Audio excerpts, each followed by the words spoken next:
95 के परसेंट के करीब काम हो चुका है। हम इस महीने के एंड तक इसको मुकम्मल कर लेंगे। ये प्रोजेक्ट जितना भी है ये नदी के अंदर बना हुआ है। लास्ट ईयर जब ये पानी में ये डिस्टर्ब हुआ था, ये काम अंडर कंस्ट्रक्शन था। 54 अरब रुपए का ये प्रोजेक्ट बताया गया था। 54 के अंदर ही है की तकमील हो जाएगी। टोल टैक्स क्या होगा? 8 रुपये, हार्डली 25 मिनट में पहुंच जाएगा। सिंध हुकूमत की जानिब से 24 दिसंबर 2020 को कराची के लिए एक मेगा प्रोजेक्ट का संग बुनियाद रखा गया था। मैं बात कर रहा हूँ मलीर एक्सप्रेस वे की, जिसके हवाले से बताया गया था कि मलीर नदी के संगम पर 6 लेन का ट्रैक बनाया जाएगा, जो कि 39 किलोमीटर तवील होगा।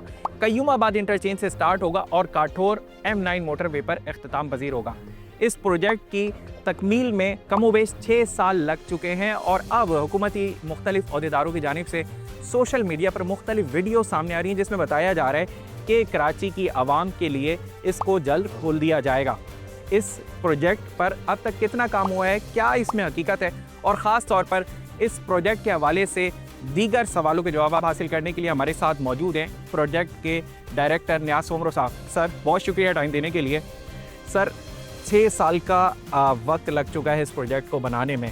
अब तक हकीकत क्या है? क्योंकि सोशल मीडिया पर तो मुख्तलिफ वीडियो सामने आ रही हैं कि जल्द ही कराची वालों के लिए ये इस प्रोजेक्ट को खोल दिया जाएगा और दौड़ाते हुए गाड़ियों यहाँ से M9 मोटरवे तक जा सकेंगे। हकीकत क्या है? जी बिल्कुल, आप सही फरमा रहे हैं। थोड़ी सी मैं इस पर करेक्शन करूँगा कि जो हमने इसका इफ्तिताह किया था तो वो बिल्कुल आप सही कह रहे हैं कि 2020 था, लेकिन इस प्रोजेक्ट का जो वर्क ऑर्डर दिया गया था और डेट ऑफ स्टार्ट है वो अप्रैल 22 है। तो मैं आपसे रिक्वेस्ट करूँगा कि इसका जो पीरियड आप काउंट करें कंस्ट्रक्शन का, वो अप्रैल 22 से शुरू करें। हमने क्योंकि माजी में देखा है कि जब भी कोई सरकारी सतह पर, भले ये पब्लिक प्राइवेट पार्टनरशिप के तहत हो रहा है लेकिन सरकारी डोमेन में है, तो हमने देखा है कि वो मुकर्ररा वक्त पर कंप्लीट नहीं होता। अगर आपने बताया कि 2022 से 2025 फिर भी टाइम डिले हुआ है, वज़ीर आला सिंध की जानिब से बताया गया दिसंबर 2025 में खोल दिया जाएगा, अब भी 4 माह गुजर चुके हैं, अब बताया जा रहा है चंद रोज़ में।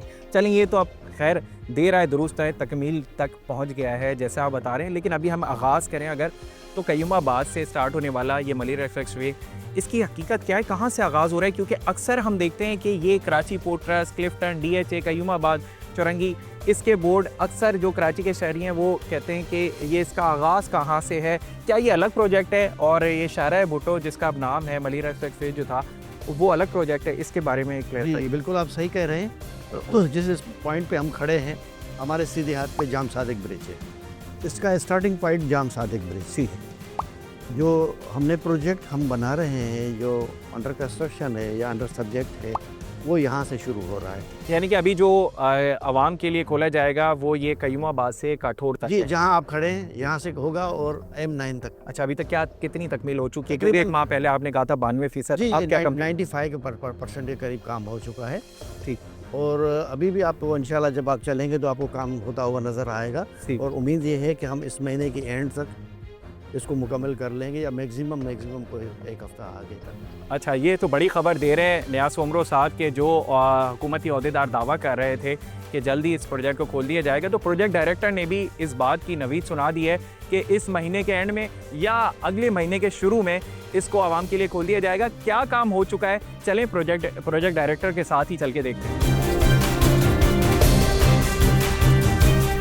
ये बताइएगा कि जब इस प्रोजेक्ट का आगाज़ हुआ तो नाम की तब्दीली भी सामने है इस प्रोजेक्ट की। पहले मलीर एक्सप्रेस वे था, उसके बाद इसको शहीद जुल्फ़िकार अली भुट्टो एक्सप्रेस वे यानी कि शाहराह भुट्टो का नाम दे दिया गया। लेकिन ख़ास तौर पर प्रोजेक्ट के हवाले से जो अनाउंस हुआ था उसके बाद टेक्निकली क्या तब्दीली है? जी, इसमें टेक्निकली तो तकरीबन अगर देखें तो अलाइनमेंट सेम है, लेकिन क्योंकि जस्ट आफ्टर कायदाबाद वहाँ बहुत ह्यूज यानी सेटलमेंट थी। उसमें गांव थे, समो विलेज, न्यू लासी विलेज और मक्सी विलेज के बड़े थिकली पॉपुलेशन थी, जिसको हटाने के लिए हमें कई सौ घर हटाने पड़ रहे थे। तो उसको फिर गवर्नमेंट ने ये फैसला किया कि उस पोर्शन को हम ब्रिज पोर्शन कर लेते हैं। उसको बजाय ज़मीन पे बनाने के लिए उसको कन्वर्ट कर दिया गया ब्रिज पे। यानी कि अभी जिस तरह आप जिक्र कर रहे हैं कि उसमें डेवलपमेंट की तब्दीली नज़र आई, तो 54 अरब रुपए का ये प्रोजेक्ट बताया गया था, तो अब ये 54 के अंदर ही है। अच्छा, और ये यानी कि ब्रिज के बाद ही 27 + 27 54 हो गया था ये। ठीक जी, यानी कि जो कहा जा रहा था कि इस पे 60 अरब रुपए कमोबेश लगे, तो यानी कि जो प्रोजेक्ट अनाउंस किया गया था उसी तखमीने में ये मुकम्मल नहीं जा रहा है। उसी तखमीने में हो रहा है। क्योंकि प्रोजेक्ट की पहले एक कास्ट अनाउंस हुई थी, जब ये ब्रिज ऐड कर दिया गया था तो इसके साथ जो अनाउंस हुई थी उसमें कोई मेजर फ़र्क नहीं है।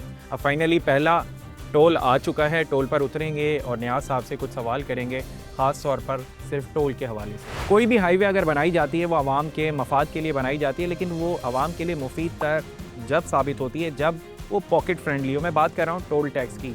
तो इस प्रोजेक्ट में टोल टैक्स कितना है और तकमील के बाद कितना रखा जाएगा और क्या तमाम मैकेनिज़्म होगा, वो जानते हैं। सर ये बताइएगा कि टोल टैक्स पर बड़े सवालात उठते हैं, आए रोज़ लोग ये मुख्तलिफ सोशल मीडिया पर पूछते भी हैं कि इसकी तकमील हो जाएगी तो टोल टैक्स क्या होगा, अभी क्या है और ये तमाम तर आगे किस तरीके से चलेगा इसको लेके। सर देखिए, टोल टैक्स जो डिज़ाइन होता है वो तकरीबन एक यूनिफॉर्म है जो सारे पाकिस्तान में है, NHA के रूल्स हैं उसके तहत होता है। लेकिन आप जो टोल टैक्स की बात कर रहे हैं ना, टोल के यहाँ से जो गाड़ियाँ गुजरती हैं उसको इस तरह से कैलकुलेट किया जाता है कि अगर वो यही डिस्टेंस दूसरे रोड से करती तो उनका टाइम कितना ज़ाया होता, उनका फ्यूल कितना बर्न होता, उस हिसाब से देखा जाता है कि टोल फ्रेंडली है या नहीं है। अब देखिए, यहाँ से कोई भी आदमी अगर ये 40 किलोमीटर का सफ़र करके पहुँचता है हमारा काठौर पे, जो टर्मिनेशन पॉइंट है, तो वो हार्डली 25 मिनट में पहुँच जाएगा या 20 मिनट में पहुँच जाएगा। और यही अगर कन्वेंशनल हमारे जो पुराने रूट है वहाँ से जाएगा उसको कम से कम 1.5 घंटा लगेगा। एक तो टाइम ज़ाया होगा और दूसरा उस पर जो फ्यूल बर्न होगा वो इससे 3-4 गुना ज़्यादा होगा। और जहाँ तक टोल का है तो टोल अभी जिस दिन से ये स्टार्ट हुआ है प्रोजेक्ट इस सेगमेंट का, तो हमने वो टोल अनाउंस किया था जिसमें छोटी गाड़ी के लिए 100 है, बाकी गाड़ियों का मुख्तलिफ रेट है, मैं आपको वो शीट दे दूँगा। ठीक, और ये चेंज होता है आफ्टर 2 ईयर्स। ठीक, ये एक बायला है जो मेरा नहीं है, गवर्नमेंट ऑफ पाकिस्तान का है और हमारे एग्रीमेंट में लिखा हुआ है कि 2 साल से पहले इसका टोल को हम तब्दील नहीं कर सकते। यानी कि अभी 100 रुपये है। अगर इस टोल की बात करें, इस पूरी शाहराह पर, शाहराह भुट्टो पर कितने टोल पॉइंट्स होंगे? देखिए, इस पे मेन 2 टोल पॉइंट्स हैं, बाकी जितने भी हमारे इंटरचेंजेस हैं वहाँ से एंट्री और एग्ज़िट पे एक छोटा सा बूथ होता है जो कि वो आइडेंटिफाई करता है कि ये गाड़ी यहाँ से दाखिल हुई है, ये उस हिसाब से उसे टोल दिया। अच्छा, यानी कि अगर कोई कयूमाबाद से सफ़र करता है तो पहला ये शाह फैसल पर जो पहला टोल है यहाँ वो 100 रुपये पे करेगा। अभी पहले मुझे बताएं इंटरचेंजेस कितने, क्योंकि हमने देखा है कि पाकिस्तान में मुख्तलिफ ख़बरें भी सामने आती हैं और हकीकत भी होती है कि प्रोजेक्ट्स को कुछ ख़ास हलकों के लिए मोड़ दिया जाता है। तो इंटरचेंजेस भी क्या किसी की इमा पर बनती हैं या किसकी कोई SOP है? नहीं, ऐसा नहीं है। देखिए, ये प्रोजेक्ट जब कंसीव हुआ था तो ये हुआ था कि ट्रैफिक जो कराची में कंजेशन थी उसको डिक्रीज़ करना था और दूसरा हैवी ट्रैफिक को डाइवर्ट करना था एक्सप्रेस वे पे कि शहर में दाखिल ना हो। और खुशकिस्मती से अगर इसमें आप देखेंगे जहाँ मेरा फेस है टुवर्ड्स काठौर की तरफ, तो राइट साइड सारी इंडस्ट्रियल एरिया है जिसको कोरंगी इंडस्ट्रियल एरिया कहते हैं।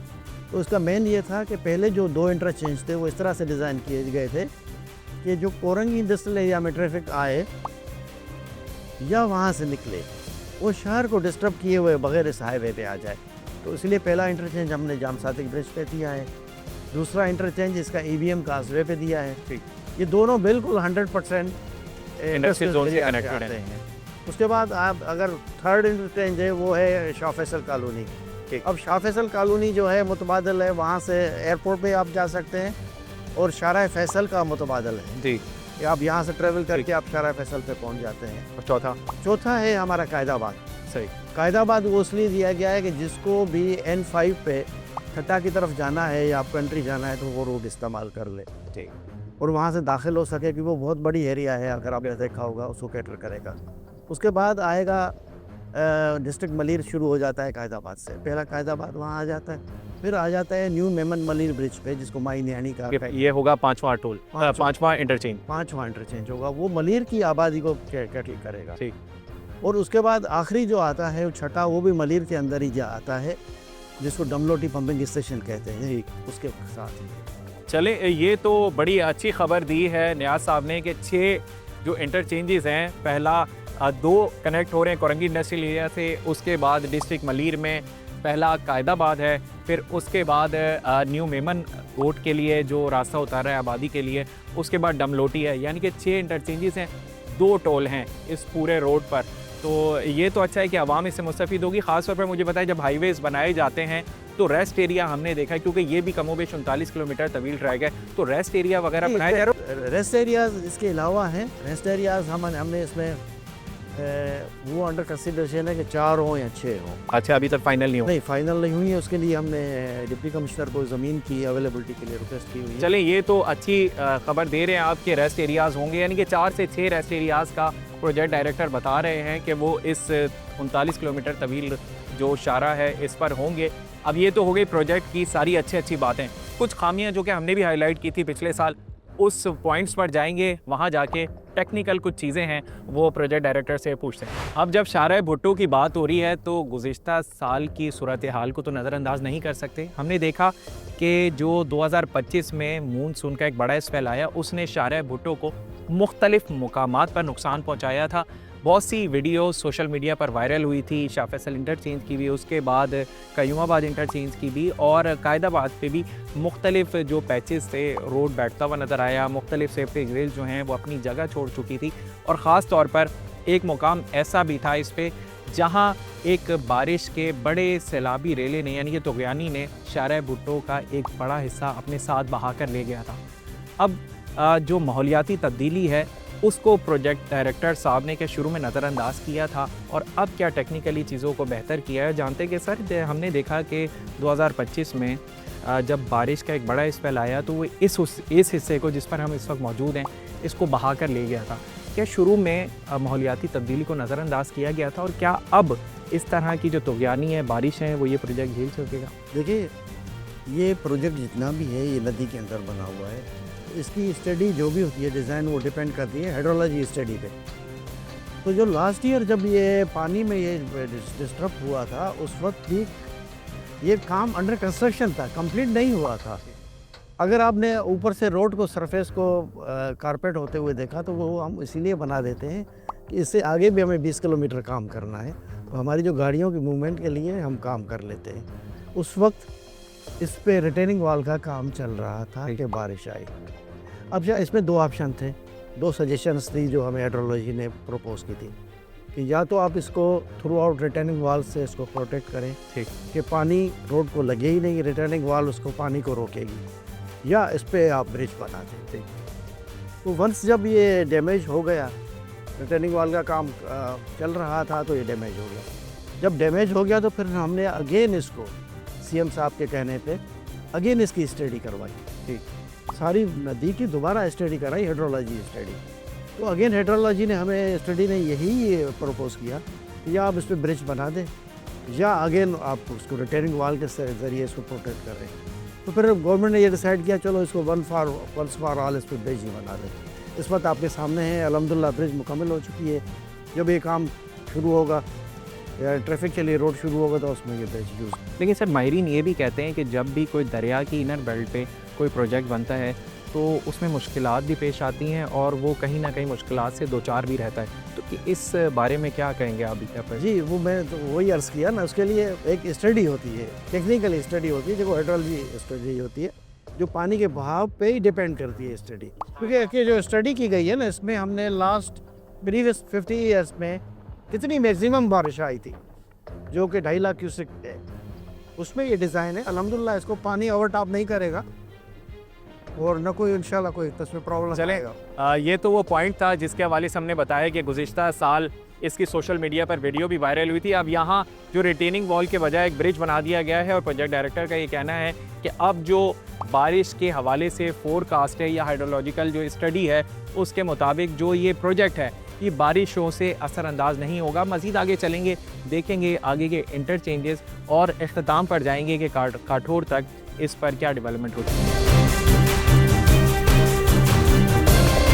मैं इस वक्त शारा भुट्टो के आखिरी टोल प्लाज़ा यानी कि दूसरे टोल प्लाज़ा पर मौजूद हूँ, जिसके हवाले से बताया गया था कि 39 किलोमीटर इस तवील ट्रैक पर 2 टोल प्लाज़ा होंगे, एक शाह फैसल कॉलोनी पर और दूसरा काठोर इंटरचेंज से पहले। यहाँ से 3 किलोमीटर की मसाफत के बाद काठोर इंटरचेंज है, जिसके बाद वो M9 मोटरवे से लिंक हो रहा है, जहाँ से जो भी शहरी इसको इस पर सफ़र करेगा वो M9 मोटरवे पे अपनी मुसाफत को जारी रख सकेगा। नियाज़ साहब, मुझे बताइएगा, प्रोजेक्ट तो तकमील के आखिरी मराहिल में, जिस तरह आपने जिक्र किया है कि इस महीने के आखिर तक इसको मुकम्मल इसकी तकमील हो जाएगी, कितना ट्रैफिक लोड एक्सपेक्ट करके इसको बनाया गया है? देखिए, इसमें ये होता है कि जब इसको कंसीव किया जाता है तो एक मिनिमम ट्रैफिक काउंट कंसिडर किया जाता है, जो कि हमारा 24,000 ट्रैफिक काउंट पे ये इसको एक बेंचमार्क रखा गया था। लेकिन अंदाज़ा ये है कि ये अल्हम्दुलिल्लाह जब तकमील हो जाएगा तो इस पे ट्रैफिक लोड बहुत काफ़ी आएगा।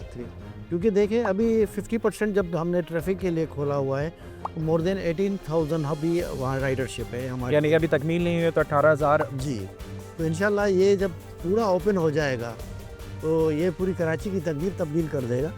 चलें। बिल्कुल एक गेम चेंजिंग कराची की हिस्ट्री में ये प्रोजेक्ट होगा और इंशाल्लाह बहुत एक इजीनेस लोगों को आ जाएगी। चलें, होप फॉर गुड। और एक्सपेक्टेशंस तो सब यही कर रहे हैं कि ये प्रोजेक्ट जो है कराची के लिए मुफीद तर साबित होगा। और चाइनीज़ कहावत भी है कि अगर आपने अपनी तकदीर बदलनी है तो रोडों को बेहतर करना होगा। ये इस टैग को देख के ये तो अंदाज़ा हो गया, जो भी इस पे सफ़र करेगा आरामदेह सफ़र तो ज़रूर होगा, लेकिन ये कराची वालों की कितनी तकदीर बदलता है ये तो इस रोड के ऑपरेशनल होने के बाद ही पता लगेगा।